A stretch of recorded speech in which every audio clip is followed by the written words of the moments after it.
Hi viewers, welcome to my channel. నేను చేసే cooking ఛాలెంజ్లో ఇది 10th డే. నా ఛానల్ కనుక ఫస్ట్ టైం చూస్తున్నట్టయితే ముందు సబ్స్క్రైబ్ చేసేసుకోండి.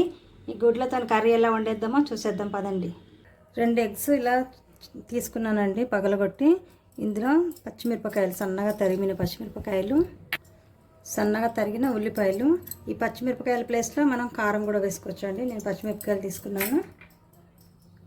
కొద్దిగా పసుపు, వీటికి సరిపడంతేనే ఉప్పు వేసుకోవాలి. ఈ గుడ్ల మిశ్రమానికి సరిపడంతేనే వేసుకోవాలి, ఎక్కువ వేసుకోవద్దు. ఇవి బాగా మిక్స్ చేయాలి. ఇక స్టవ్ మీద ఇలా గుంట పొంగనాలు చేస్తాం కదండి, ఇది పెట్టుకోవాలి. దీంట్లో మనం అన్నిట్లో కొద్దిగా ఆయిల్ వేసుకోవాలి. వేసుకొని అన్నిటికీ ఇలా ఆయిల్ చుట్టూ అంటేటట్టు చేసుకోవాలి. బ్రష్తోనే కానీ స్పూన్తోనైనా కూడా చేసేసుకోవచ్చు. ఇక వేడెక్కాక మనం తీసుకున్న గుడ్డుది మిశ్రమం ఇందులో ఒక్కొక్క స్పూను వేసేసుకోవాలి. దీంట్లో ఒక్కొక్క గుడ్డలో ఒక్కొక్క స్పూన్ వేసేసుకొని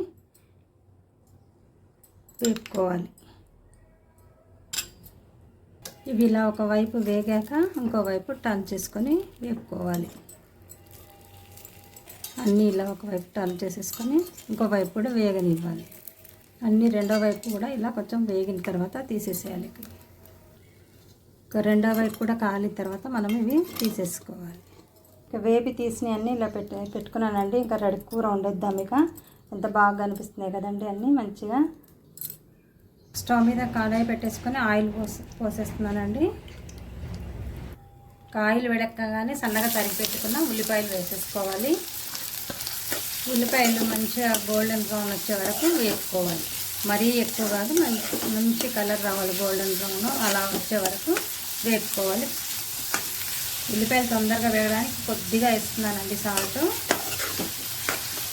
మనం ఆల్రెడీ ఆ గుడ్డు దాంట్లో కూడా వేసాం కదా, గుడ్డు పగలు కొట్టినప్పుడు అవి కూడా, అందుకని ఉప్పు మాత్రం చూసే వేసుకోండి. నేను ఇది వేగడం కోసం కొంచెం వేసాను. ఇప్పుడు ఉల్లిపాయలు కొద్దిగా వేగినాయండి. ఈ పచ్చిమిరపకాయలు చీల్చానండి, అది ఒక మిరపకాయలు వేసేసుకోవాలి. ఇంకా వేగేసినాయండి కొద్దిగా. ఇప్పుడు మనము అల్లం వెల్లుల్లి పేస్ట్ కొద్దిగా వేసుకోవాలి. కొంచెమేనండి, మనం కర్రీ కొంచెమే కదా చేస్తున్నాము, కొద్దిగానే వేసుకోవాలి. ఒక కరివేపాకు రెమ్మ వేసుకొని ఇది వెల్లుల్లి కూడా, అల్లం వెల్లుల్లి కూడా పచ్చి వాసన పోయే వరకు వేపుకోవాలి.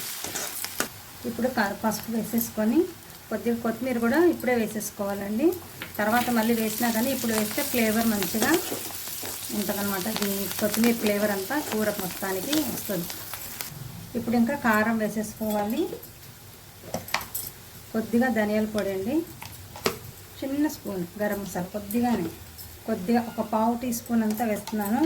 జీలకర్ర పొడి వేసి ఇవన్నీ బాగా వేగనివ్వాలి. ఇంకా మంచిగా ఉల్లిపాయ ఇంకా దగ్గరికి వేగిపోవాలి. ఇలా కొద్దిగానే చింతపండు అండి, చాలా కొంచెం తీసుకున్నాను. ఈ చింతపండు గుజ్జు తీస్తాను. ఇప్పుడు అవి ఉల్లిపాయలు వేగుతా ఉన్నాయి, అంతలోపు నేను ఈ చింతపండు గుజ్జు తీస్తాను.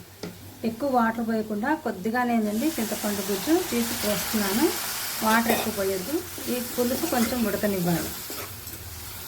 ఇది చింతపండు ఇష్టమైతే వేసుకోండి, లేకపోతే టమాటా ప్యూరీ అని వేసుకోవచ్చు, లేకపోతే ఉట్టి టమాటాలు కట్ చేసైనా వేసుకోవచ్చు. నేను చింతపండు వేసి చూద్దాం ఈసారి అని ఎప్పుడు టమాటాలు వేస్తాను. నేను కూడా ఇంతకుముందు ఒకసారి చేస్తే బాగుంది, మళ్ళీ ఎలా చేద్దామని చేస్తున్నాను. ఈ చింతపండుని కూడా కొద్దిగా ఉడకనివ్వాలి. ఇదంతా కూడా పులుసు కూడా ఉడికిపోయిందండి, దగ్గరగా ఇలా గుజ్జులాగా అయిందనమాట. ఈ టైంలో మనము ఈ గుడ్డుతో పొంగనాల్లాగా వేసుకున్నాం కదండి, ఇవి వేసేయాలి. వేసేసి ఇది కలిపేయాలి. మరి వాటర్ ఉండకుండా చూసుకోవాలి. ఇది మనకు చపాతీలకైనా బాగుంటుంది, రైస్లోకి కూడా బాగుంటుందండి. ఉల్లిపాయలు ఉన్నాయి కదా, గుజ్జు కలుపుకోవడానికి ఉంటుంది, కొత్తగా ఉంటుంది. చిన్నపిల్లలకి ఇలా చేసి పెడితే మంచిగా ముద్దకు ఒకటి ఇలా పెట్టేసి తినిపించేయచ్చు. ఇంతేనండి, ఇంత ఈజీగా చేసుకోవచ్చు ఈ గుడ్డు పొంగనాల కర్రీ. చూడ్డానికి కూడా ఎంత బాగుంది కదండి. మీరు కూడా చేసి చూడండి, మీకు ఎలా వచ్చిందో నాకు కామెంట్ సెక్షన్లో చెప్పండి. నా ఛానల్ సబ్స్క్రైబ్ చేసేసుకోండి. లాస్ట్లో ఇంకా కొత్తిమీర వేసేస్తాము. కొత్తిమీర వేసి కూడా అలాగే ఏమి ఉంచొద్దండి, కాస్త కలిపితేనే వేడికి కొత్తిమీర స్మెల్ అంతా వీటికి పడుతుంది అనమాట. ఇంకా స్టవ్ ఆపేద్దామండి. ఇంతే, ఇంకా గుజ్జులాగా చేయకూడదు, ఈ కర్రీ ఇలాగే ఉండాలి. నా ఛానల్ సబ్స్క్రైబ్ చేసుకోవడం మాత్రం మర్చిపోకండి. నెక్స్ట్ వీడియోలో కలుద్దాం. బాయ్.